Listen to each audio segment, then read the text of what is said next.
구독, 좋아요. 유가 120달러, 130달러 시에 차량 오부제를 민간 적용 검토. 구윤철 장관의 입에서 나온 내용이에요. 저희가 예상하지 않았습니까? 그렇죠. 대변인님? 다 예상했잖아요. 120달러, 지금은 130달러. 공공기관에 네. 국한되어 있지만은 민간에게도 적용하지 않을까 하는 그런 우려가 있다라고 저희가 펜앤마이크에서 다루지 않았습니까? 맞아요. 다뤘었고 이제 현실이 되는 것 같아요. 유가도 120달러, 130달러까지 갈 것 같다라고 말씀드렸더니 많은 지지자분들께서 댓글로 네가 왜 트럼프를 알지도 못하면서 비판하냐 이렇게 말씀하셨는데 이게 우리나라 언론사들에서는 좀 투명하게 안 보이려고 하는 건지 조금 사실과 다른 내용들이 많고 지금 외신들만 보더라도 유가가 아마 더 오를 거다. 네. 지금 당분간의 이란 긴장은 풀리지 않을 것이다라고 지금 전망을 하고 있거든요. 예. 결국에는 이렇게 민간을 상대로도 해서 차량 오부제를 또 적용을 하겠다라고 얘기를 하고 있고 실제로 구윤철 경제부총리가 이게 저희가 경고 단계가 4단계로 총 구성이 돼 있는데 예. 지금 2단계거든요. 3단계까지 올라가게 되면 이제 민간에게도 강제하겠다라고 얘기를 했습니다. 과거에 저희 코로나 시국 때 정은경 복지부 장관이 국민들에게 1,400만 개의 그 곰팡이 백신을 어떻게 투여를 했습니까? 잡아와가지고 병원에서 맞힌 게 아니거든요. 실질적인 불이익을 줌으로써 강제를 했었단 말이에요. 예를 들면 헬스장도 못 가게 하고 식당도 못 가게 하고 있는데 지금 구윤철 부총리의 얘기에 받들어서 이재명 대통령까지도 뭐 이 차량 오부제를 뭐 공용 주차장 제한까지 확장을 하자 이런 식으로 또 지금 정부 부처에 지시를 하고 있기도 하고 사실상의 강제 정책으로 지금 가려고 하는 게 아닌가 이렇게 보입니다. 그러니까 그럼 만약에 이게 진짜로 아직은 검토 단계라고 검토할 수도 있다 뭐 이렇게 메시지가 나오긴 했지만은 적용을 하게 된다면요.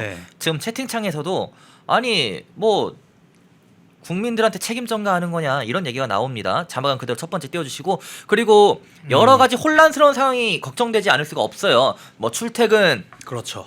대란 그뿐만이 아니라 제가 앞서 말씀드렸던 뭐 장 보는 상황, 쇼핑 등등 소풍 이런 것들까지 다 포함해가지고 그냥 민생에 정말 지대한 영향을 미칠 것으로 악영향을 미칠 것으로 저는 예상이 되는데 대변인님은 좀 어떻게 보십니까? 혼란스러워지지 않을까요? 대한민국이? 그렇죠. 저희가 이미 한번 겪었었습니다. 문재인 때 뭐 미세먼지 때문에 비상시국이 이제 벌어졌다라고 하면서 차량 오부제를 실질적으로 그때 대입을 했었거든요. 도입을 했었는데 그 당시에도 뭐 번호판을 갈아 끼운다거나 아니면 세컨카를 운영한다거나 대중교통으로 대체되는 움직임들을 보이지 않으면서 실효성이 거의 없다라는 평가를 받았었어요. 근데 이번에도 이제 비슷한 사태가 발생하면서 국민 불편만 가중되고 실질적인 실효성은 없는 그런 정책으로 남을 것이 거의 확실하다고 봅니다. 저희가 오부제라고 하면 그냥 단순 숫자로만 계산했을 때 그럼 차량 이용이 한 20% 주는 거 아니야? 그럼 유가를 석유 이용이 한 20% 주는 게 아니야? 이렇게 볼 수도 있는데 실질적으로는 그거보다 훨씬 낫다라는 이제 수치들이 나오거든요.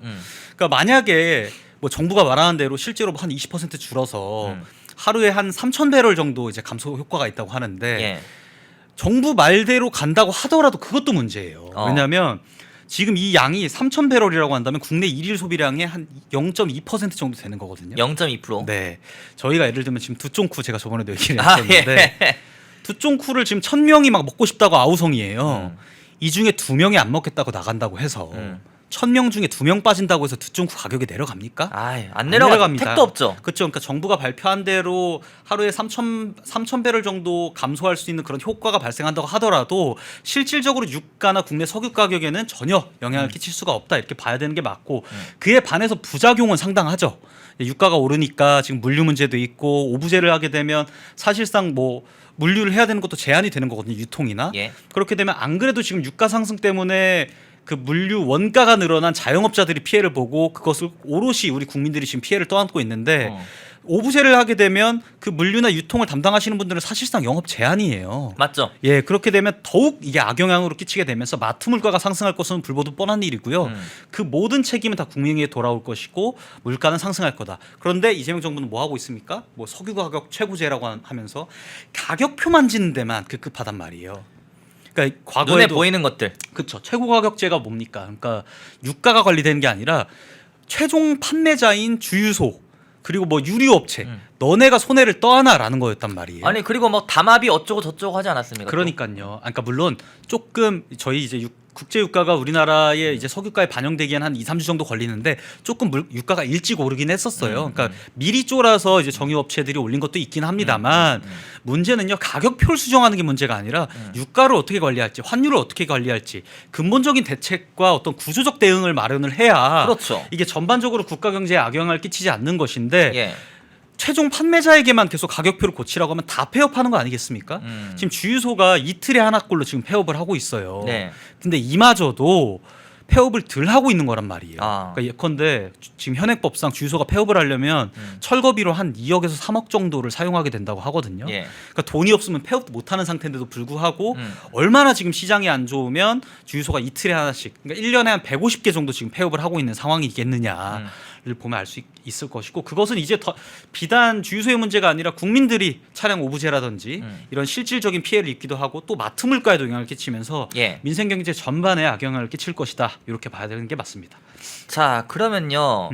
사실 이 차량 오부제를 하게 되면은 저는 걱정인 게 교통이 어려운 대중교통이 어려운 지역에 있는 네. 노인분들 굉장히 좀 걱정됩니다. 병원 갈 때 보통은 노인분들이 이제 60대 이상만 되더라도 거동이 어려우신 분들이 좀 있습니다. 네. 고령 노인이 아니라 고령 분들 좀 일컬을게요. 60대 이상의 혹은 뭐 50대 이상, 그러니까 거동이 조금이라도 불편한 분들 같은 경우에는 네. 자차, 그러니까 자동차를 승용차를 이용하는 게 더 편해요. 네, 그렇죠. 그러니까 대중교통은 사실 굉장히 불편하신 분들이 많고, 특히나 뭐 이거는 나이에만 국한되는 문제는 아닙니다. 젊은 사람들 중에서도 대중교통 이용에 어려움을 겪는 분들도 있고, 맞아요. 자기 자동차, 승용차를 끌고 다니는 게 더 편하신 분들, 그리고 그런 상황에 있는 분들이 굉장히 많습니다. 근데 네. 그런 분들이 병원 갈 때 이제 정말 어려움에 처하게 되는 겁니다. 그렇다고 택시를 다 부릅니까? 그 택시 비용은요? 예?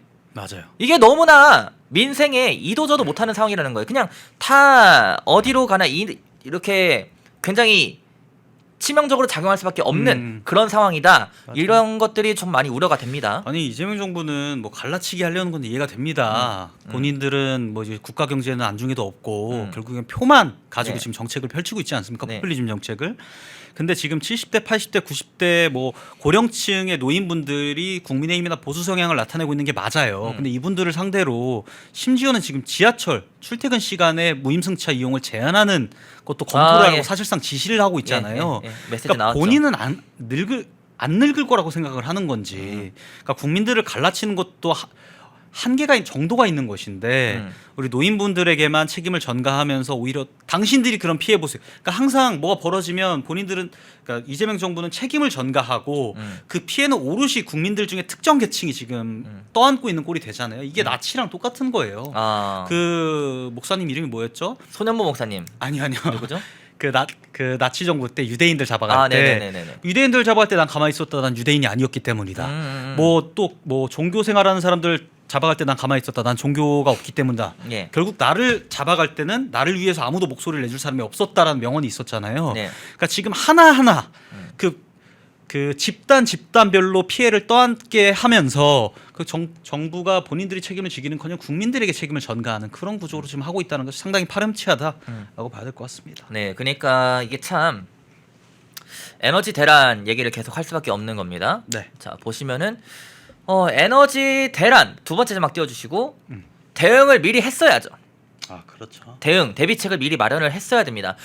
아니 그렇게 많은 전문가들이 방송과 기사 혹은 뭐 기사 인터뷰, 방송 인터뷰 등등 통해 가지고 경고의 메시지를 보냈음에도 불구하고 이재명 대통령, 이재명 정권 대체 뭐 했느냐 그동안. 이제 곧 있으면 4월입니다.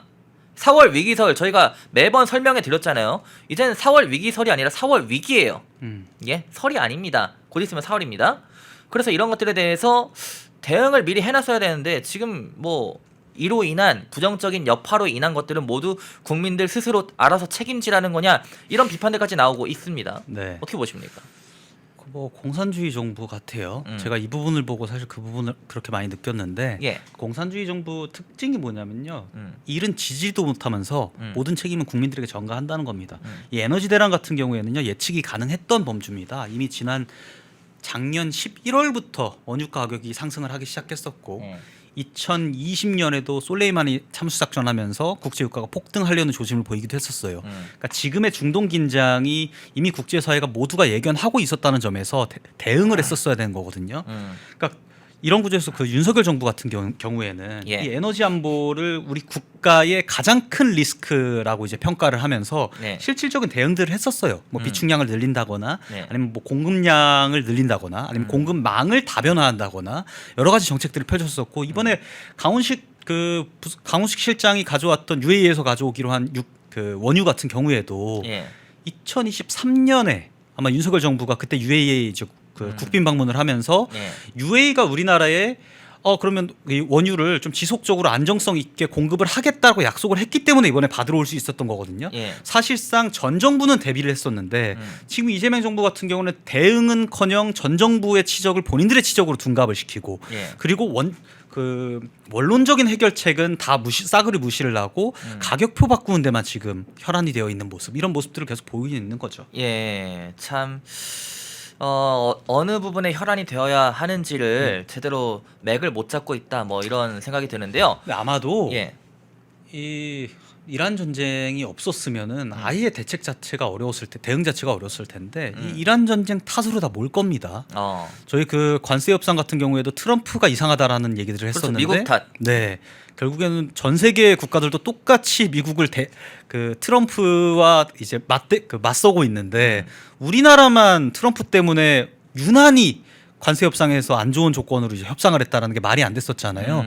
근데 이번에도 마찬가지예요. 이란 전쟁 때문이 아니잖아요. 이미 유가는 그 전부터 폭등의 조짐을 보이고 있었고 그리고 과거에 뭐 아프간 전쟁 때는 이런 일이 없었나요?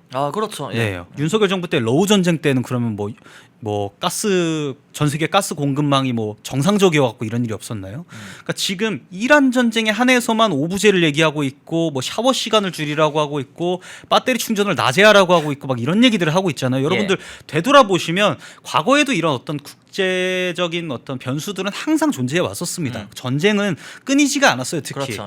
근데 왜 이재명 정부에서만 이런 일이 벌어지고 있느냐에 대해서 저희가 지적을 안 할 수가 없는 거죠. 그러니까 이 이란 사태가 여러분들 당장 지금 종결되어도 뭐 이미 올해 우리 대한민국 경제에 부정적인 시그널들 부정적인 여파를 미칠 것이다라는 거는 불보듯 뻔합니다. 근데 당장 끝날 것 같지도 않습니다. 제가 어제 밤에 작성한 기사인데요. 이란이 추가적으로 공습을 이어갔습니다. 이로 인해서 미군이 최소 15명 이상 부상을 입었어요. 이게 사우디에 있는 미군 기지를 아마 제가 잠시만요 좀 이게 지역이 아마 사우디 아니면 UAE 둘 중에 하나일 거예요. 네네네. 그래서 저희가 어제 제가 속보로 이렇게 기사를 작성한 내용인데 이란 공습에 미군이 최소 15명 부상을 입었고 중동 정세가 더욱 긴장의 끈을 놓지 못하고 오히려 더 악화되는 이런 상황이 보이고 있기 때문에 당장 종결이 되어도 이미 우리나라 대한민국이 입은 피해 그리고 앞으로 입을 피해는 더 많다는 겁니다. 그래서 경제가 정말 위기다. 2026년 정말 암울하다. 이런 얘기들이 나오고 있는데요. 대변인 좀 어떻게 보십니까? 일단은 뭐 이건 주제는 조금 벗어날 수도 있는데 이란 전쟁 자체가 상당히 미국 속으로 빠져들 확률이 높다. 그래서 이란 전쟁 자체가 지금 뭐 수니파와 시아파의 어떤 개파간 갈등이 지금 몇백 년째 뿌리 깊게 내려오고 있지 않습니까?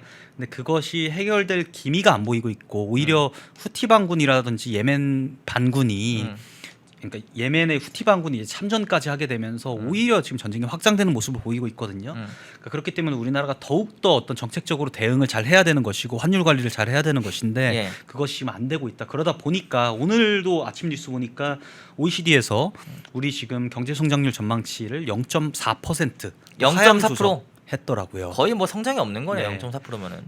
그렇죠. 그리고 전 세계의 경제 성장률 대비 우리나라의 경제 성장률이 어떤지를 봐야 되는데 우리나라만 지금 0.4% 정도에 머물러 있다는 거예요. 0.4% 하향이 됐다는 거예요. 그리고 지금 하향이 됐다는 거예요? 그렇죠. 물가 상승률도 1.8%였는데 지금 오늘 발표 보니까 2.7%로 0.9%가 또 올랐습니다. 그러니까 경제 성장률은 하락을 하면서 물가 상승은 올라가는 이게 결국에는 망국의 기조 아니겠습니까? 그러니까 올해 성장률이 전망치가 2.1%에서 1.7%로 0.4% 포인트 낮춰졌네요. 맞아요. 네, 하향된 근데 거예요. 그마저도 이 중동의 정세가 안정됐을 때를 전제로 한 예측이라는 그 겁니다. 전제가 있어야 되는구나. 네.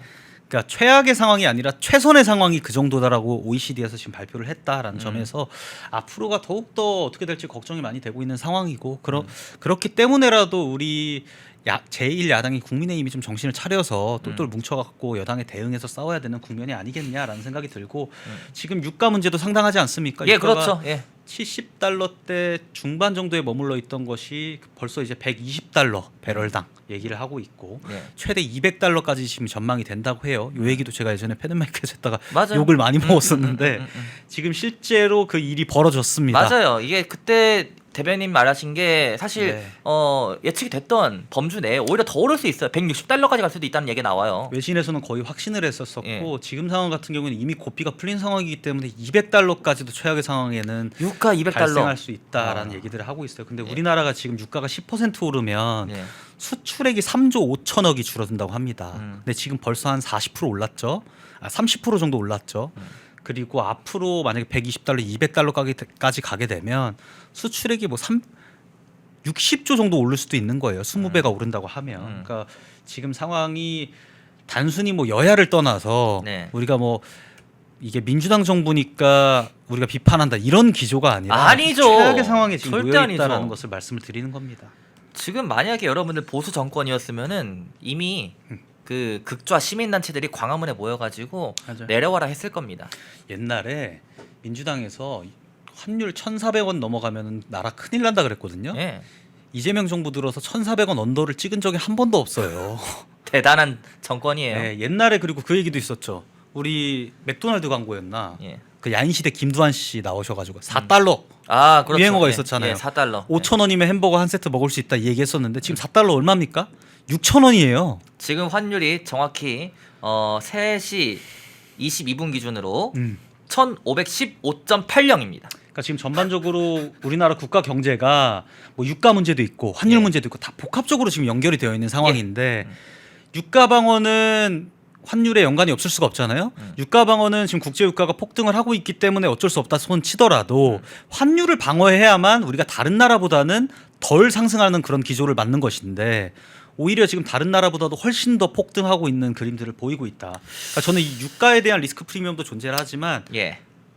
국가에 대한 리스크 프리미엄이 더 크다라고 말씀을 드리고 싶거든요. 예. 그러니까 제가 환율 1,500원 넘어갈 때 옛날에 그 봉이 김선달이 소금 사재기를 했었잖아요. 예. 소금을 사재기하니까 소금가가 올랐었던 거거든요. 음. 근데 지금 달러 사재기가 우리나라 입장에서는 원화가 그냥 떨이 판매가 되고 달러 사재기로 지금 전환이 되고 있는 상황인데 예. 이제 뭐 기관이라든지 개인이라든지 아니면 뭐 외국인이라든지 전반적으로 다 달러 쪽으로 몰리게 될 그 시점이 언제냐라고 했을 때가 1,500원이었었어요. 그렇죠. 그렇죠. 1,500원 넘어가면 여기서부터는 우리가 더 이상 막을 수가 없는 수치다. 맞아요. 우리나라가 이 1,500원 이상의 환율을 방어하지 못한다는 사실, 기초 체력이 그만큼 약하다는 사실을 이제 전 세계에다가 공표하는 꼴이 되는 게 1,500원이라고 얘기를 했었는데 예. 1,500원이 이미 돌파를 했기 그렇죠. 때문에 지금 이 국가에 대한 리스크 프리미엄이 때문에 뭐 1,600원, 1,700원, 1,800원까지도 저희가 비관적으로 본다고 하실 수도 있겠지만 비관적이 아니라 있는 그대로 보는 거죠. 지금 채팅에서 정정해달라는 얘기가 나와서 네. 3시 23분 기준 환율 원달러 환율 1,516.0. 네. 예. 지금 이게 뭐 주가 보면 예. 반도체, 뭐 조선업 지금 역대 최고 사이클을 지금 돈다고 얘기를 하고 있지 않습니까? 네. 시쳇말로 그 반도체 기업들이 코스피를 부양시키면서 외국의 달러를 엄청나게 벌어오고 있다는 거거든요. 예. 외국의 달러를 벌어오고 있는데도 환율이 지금 이 꼴이라는 거는 이 반도체 슈퍼 사이클이 끝나는 시점에는 아마 더 그리고 가능성이 5월달에 높아졌다라고 삼성전자 파업하잖아요. 삼성 노조 그렇죠. 파업하잖아요. 그러면은 삼성 주가 어떻게 될까요? 반도체 사이클 어떻게 될까요? 그렇죠. 불보듯 뻔하지 않습니까? 그러니까 지금 시장이 호황을 누리고 있음에도 환율이 이 정도라는 거는 그 노조 기업은 파업들 관련해 가지고 민주당이 어떤 영향을 미쳤죠? 그러니까요. 노란봉투법 누가 발의한 거죠? 이런 게 다 이래놓고 정치권에서든 경제권에서든 본인들이 다 이렇게 해놓고 지금 막상 국민 범국가적 에너지 절감 캠페인이요? 그러면서 그 내용이 캠페인에 나온 내용이 뭐 샤워 시간 줄여라 휴대폰 충전 낮에만 해라 뭐 이런 메시지들이 맞아요. 범국가적 에너지 절감 캠페인이랍시고 나오고 있는데 예? 아 이러다가 진짜 자율적 참여가 아니라 지금은 자율적 참여라고 하지만은 나중에는 강제될까봐 그게 무섭다라는 반응들이 지금 온라인 커뮤니티에서도 심지어 오프라인에서 나오고 있어요. 맞아요. 뭐 이재명 씨 본인은 새벽에 맨날 SNS하고 페이스북에서 글 쓰더만 국민들한테는 낮에 휴대폰 충전하라고 하고. 아니 밤에 핸드폰 끄고 자세요.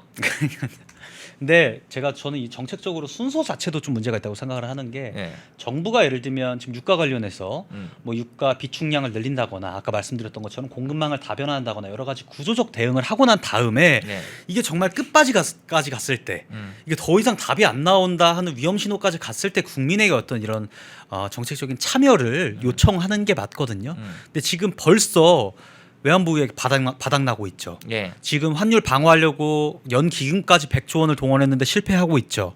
그러다 보니까 지금 뭔가 정부가 구조적 대응을 하는 모습을 보이기도 전에 국민들한테 먼저 이런 요청들을 하고 있는 겁니다. 그러니까 이것은 다시 얘기하면 또 악순환이 서킷이 도는 게 외국 입장에서 봤을 때 외국 어떤 원화 투자자들 입장에서 봤을 때 한국이 이제 정말 끝까지 갔구나.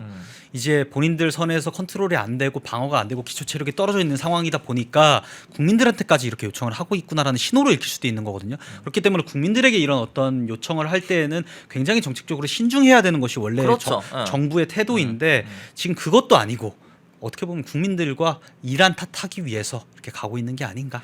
나중엔 진짜 제가 이제 저번 방송에서 말했지만은 대변인님 노제팬 때 기억나세요? 기억나죠. 2019년이었죠 그때가. 기억나죠. 그때 유니클로 같은 일본 매장 가면은 막 그 극좌 커뮤니티에서 지금 누구 들어가면 이러면 사진 찍어서 올리고 서로 감시를 맞아요. 했잖아요. 저는 그렇게 될까봐 걱정스럽다는 말을 지난 방송에서 했거든요. 밤에 윗집이나 밑집 혹은 옆집에 샤워 소리 들린다 해가지고 녹음해가지고 올리는 그럴 수 그런 있죠. 상황이 그런 상황도 우려가 되고 걱정이 되고 또 휴대폰 충전 뭐 이런 것들 예? 다 국민들 스스로 서로가 감시하는 맞아요. 그러니까 국민들이 아니죠. 극좌들이 이재명을 강하게 지지하는 그런 극좌들이 또 감시할까봐 그때처럼 노제팬 때처럼 북한이 그렇게 하잖아요. 예. 북한이 자아 비판만으로 컨트롤이 안 되니까 그 안에서 서로 만약에 저 사람이 이제 뭐 김정은에 대해서 비판적인 얘기를 했을 때 그걸 신고하면 메리트를 주는. 그러니까 서로 신고하면 메리트를 주는 그런 문화를 노제팬 때 민주당에서 만들었었잖아요. 심지어는 일본 차들 테러도 당했었어요. 맞아요. 근데 이제 그런 꼴들을 민주당에서 또 종용할 가능성이 정말 기자님 말씀대로 있을 수도 있다는 생각도 듭니다.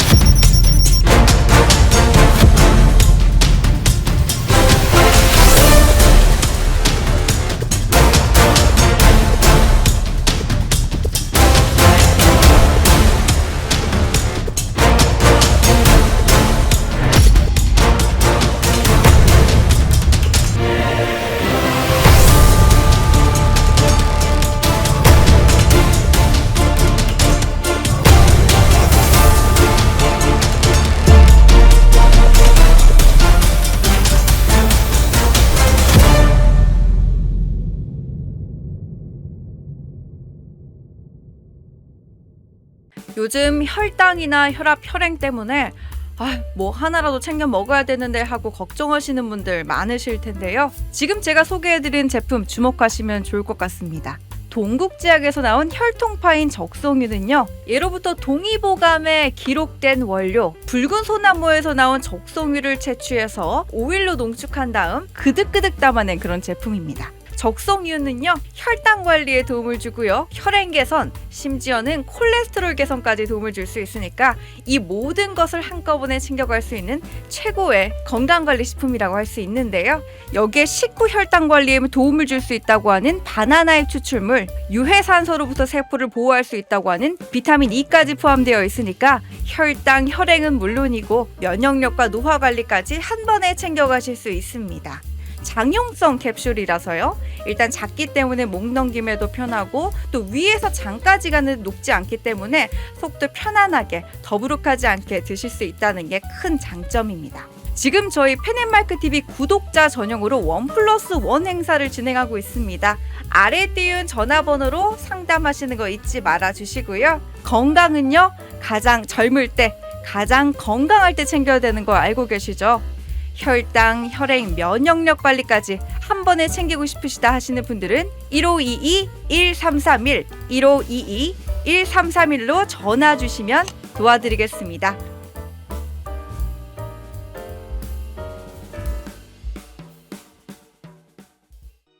펜앤마이크에서 추천하는 영상도 보고 가세요. 다른 영상도 즐기시려면 구독 버튼을 꼭 눌러주세요.